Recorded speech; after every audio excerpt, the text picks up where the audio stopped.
رسول اللہ صلی اللہ علیہ وسلم نے فرمایا کہ جو شخص حدث کرے اس کی نماز قبول نہیں ہوتی جب تک کہ وہ دوبارہ وضو نہ کر لے۔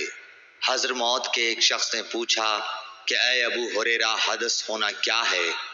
آپ نے فرمایا پخانے کے مقام سے نکلنے والی آواز والی یا بے آواز والی ہوا۔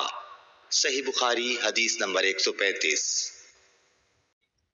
رسول اللہ صلی اللہ علیہ وآلہ وسلم نے فرمایا کہ میری امت کے لوگ وضو کے نشانات کی وجہ سے قیامت کے دن سفید پیشانی اور سفید ہاتھ پاؤں والوں کی شکل میں بلائے جائیں گے، تو تم میں سے جو کوئی اپنی چمک بڑھانا چاہتا ہے تو وہ بڑھا لے، یعنی وضو اچھی طرح کر لے۔ صحیح بخاری حدیث نمبر 136۔ رسول کریم صلی اللہ علیہ وسلم سے شکایت کی گئی کہ ایک شخص ہے جسے یہ خیال ہوتا ہے کہ نماز میں کوئی چیز یعنی ہوا نکلتی معلوم ہوئی ہے۔ آپ صلی اللہ علیہ وسلم نے فرمایا کہ نماز سے نہ پھرے یا نہ مڑے جب تک آواز نہ سنے یا بو نہ پائے۔ صحیح بخاری حدیث نمبر 137۔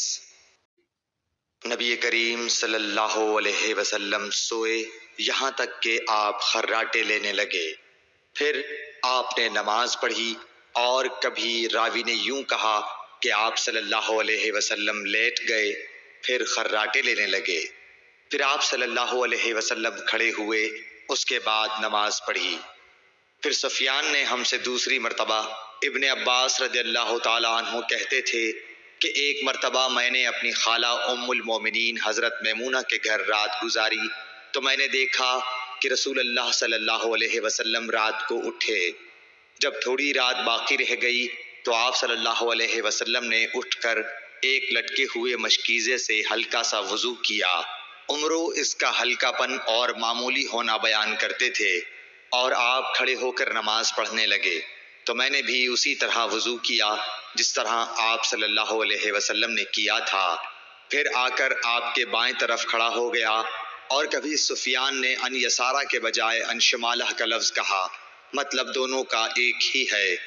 پھر آپ صلی اللہ علیہ وسلم نے مجھے پھیر لیا اور اپنی داہنی جانب کر لیا، پھر نماز پڑھی جس قدر اللہ کو منظور تھا، پھر آپ لیٹ گئے اور سو گئے حتیٰ کہ خراٹوں کی آواز آنے لگی۔ پھر آپ کی خدمت میں مؤذن حاضر ہوا اور اس نے آپ کو نماز کی اطلاع دی۔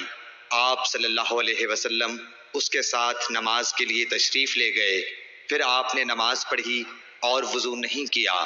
سفیان کہتے ہیں کہ ہم نے عمروں سے کہا کچھ لوگ کہتے ہیں کہ رسول اللہ صلی اللہ علیہ وسلم کی آنکھیں سوتی تھیں، دل نہیں سوتا تھا۔